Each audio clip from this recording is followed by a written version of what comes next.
Today I'm going to show you how I replace a universal fill valve on a TOTO toilet. The problem with this toilet is all of a sudden we started hearing water running and it was leaking, and it's this mechanism right here in the very top that it started leaking up here. So we're going to take a closer look at how to go ahead and replace this. Now, depending on your model of toilet, you might be able to buy a replacement part for just maybe the washer or the diaphragm that's inside here. However, not all models are still available, and TOTO has replacement parts that are upgrade kits of the entire mechanism. So the first thing you want to do is you want to look at the model number for your toilet, and you're going to find this on the inside of the toilet stamped right in here. So this one is a little hard to read, but it is ST706. So once I have the model number, I went to plumbingsupply.com, simply punched in the model number of my toilet, and up pops a picture of the toilet as well as all of the parts that go inside the toilet. So very easy. I quickly located that this whole mechanism here is number 1, and I found out that there weren't parts available for this particular piece.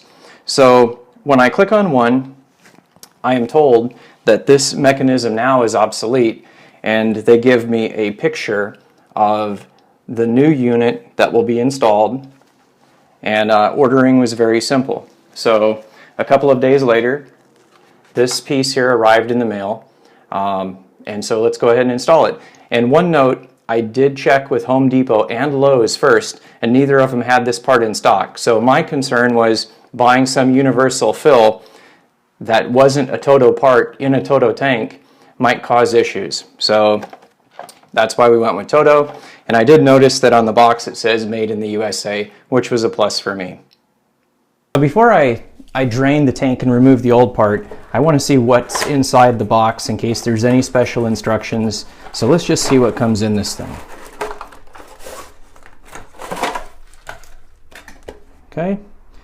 Looks like there's some adjustment instructions on the side of the box. We'll take a close-up of that a little bit later. So this new mechanism looks much smaller than the old one. And we do have some instructions here. So this is fantastic. So, and then you've got a little parts bag here with looks like everything that you'll need to be able to install it into the tank. So let's go ahead and start removing the old one. So in order to drain the tank, we're going to turn off the water on the valve below, and then we're going to go ahead and flush and hold this open so the flapper inside lets all the water out of the tank. You're going to be left with a small amount at the very bottom, and if you have a shop vac, a wet dry vac, you could use that to vacuum it out, or you could just use a beach towel and soak it up and then wring the towel out when you're done. Okay, at this point we have the inside of the tank completely dried out. All right, next we need to remove the water intake hose. So this is pretty easy to take off by hand here. So you might get a little bit of water run out just if there's anything left here in this this pipe here. You can kind of see the inside of this. All right, so what that leaves me is a little piece of the threaded tubing coming down from the current insert, and then we've got a washer, right, or not a washer, a nut right here. So we're going to have to use the channel locks to probably take that off, or at least just get it loosened up.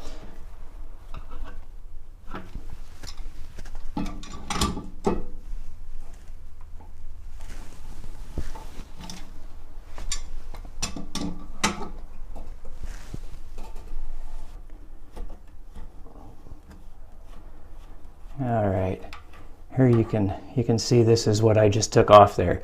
So if you had a wrench, you could also use a wrench or just a pair of the channel locks. Okay, with the nut off, Now we can remove the entire fill mechanism here, and now you can see what that nut was connected to. Okay, so what TOTO's done is pretty ingenious. They've made one fill valve that fits multiple toilets. And so what you want to do is you want to take this base, twist it if it needs to be twisted counterclockwise, and then you'll notice that this slides out. And there you've got pegs right here, and then here you've got some grooves. These grooves will allow you to twist clockwise and lock it into position. They include a little schematic and a diagram that tells you, okay, well, this is my model number. How many of these little pegs need to be exposed for the proper height of my tank? So in this case, with the ST706 model, I need to have 8 exposed. So that's 1, 2, 3, 4, 5, 6, 7, 8. Okay, 1, 2, 3, 4, 5, 6, 7, 8. And once I get to the 8, then I can twist it.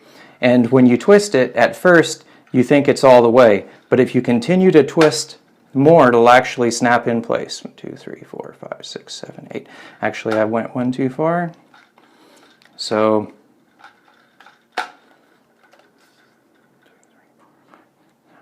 again, one a little bit too far again.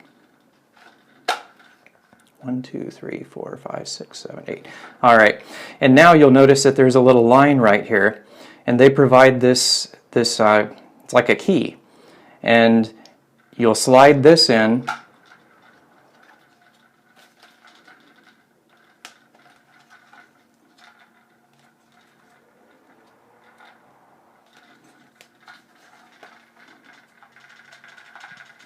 and then once you've got it slid in, now I guess it's popped in place now. So you've got these little holes here, and the little pegs will ride in there.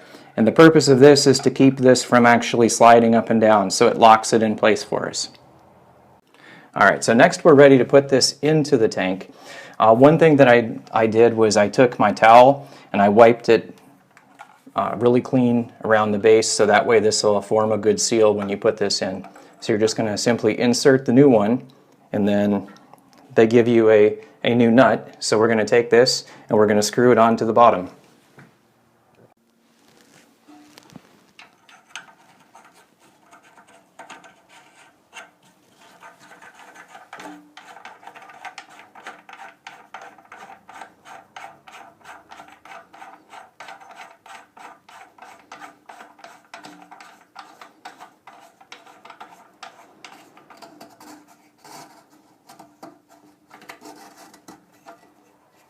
All right, so as I'm tightening this, I'm holding the inside in the correct position so it's not twisting and shifting, because you don't want the whole fill mechanism inside to be crooked or hitting the tank wall.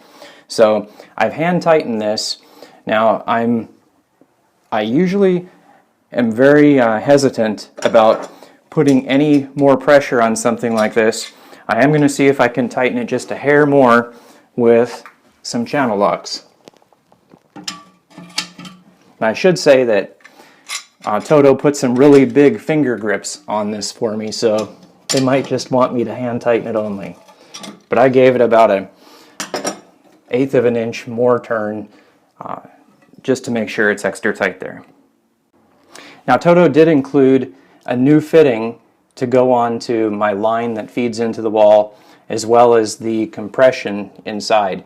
However, looking at mine inside, it still looks like it's in good condition, and it is the same size as the new riser tube in there. So I'm going to go ahead and use the existing one and then just reattach this. Now if you remember, I took this off with my hand, so I'm only going to hand tighten this. And if we do have a little leak or something, then we can always tighten it down more, but you want to be careful working with plastic on plastic. Now I know this is going to be small type here. This is the chart that you use to find your model of toilet, and then how many notches need to be exposed. And then there's a last column here that says refill ratio, key settings, and there's numbers here. And then in some of the models it has the word none, and that's going to have to do with a valve that's on the top of the riser. So this is the dial that they're talking about for wanting to set your adjustment of water or to have it completely closed. In some models of toilets, you're going to need to use this little clip and a hose holder, and the clip will clip right on to your tube, and then this is going to hold your hose, and you're going to want to cut the hose and connect it to here. Now in my particular model, it says that I just need to close this valve because it's not used. So in this case, you want to turn it counterclockwise till it won't turn anymore, and then it's completely closed. All right, at this point we're ready to turn the water back on. So let's turn it on and keep our fingers crossed that we have no leaks. Okay.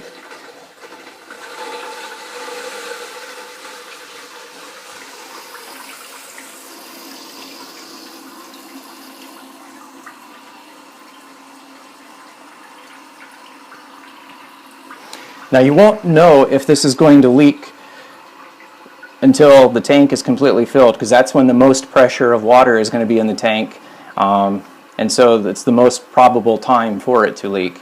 So, all right, here you can see it filling. Now it's filled about half the tank, and it seems to have really started to slow down. So I'm not sure if this is part of how the new model works or not. It does look like the height adjustment for the notches, though, is going to be just about right compared to where the old one is. So the water level is going to have to actually hit this cup and raise up the mechanism before it'll shut off the water. So let's give it a little bit and see how it shuts off. Okay, so the fill just shut off. I'm going to zoom in here, and you can actually see on this riser pipe here, there's a mark that said water fill. And actually it just says WL, I'm assuming water line. So, but this unit shut off exactly when it hit that line. So we don't hear any more water running, and our floor is dry. So that's my TOTO experience for the day. Hopefully all my future videos won't be shot in the bathroom. As I do things around the house and out in the yard or on the camper, I'll be making videos to try and share with everyone. Hopefully it'll help others out. So I appreciate you watching. If you have any questions or comments, feel free to leave them. And until next time.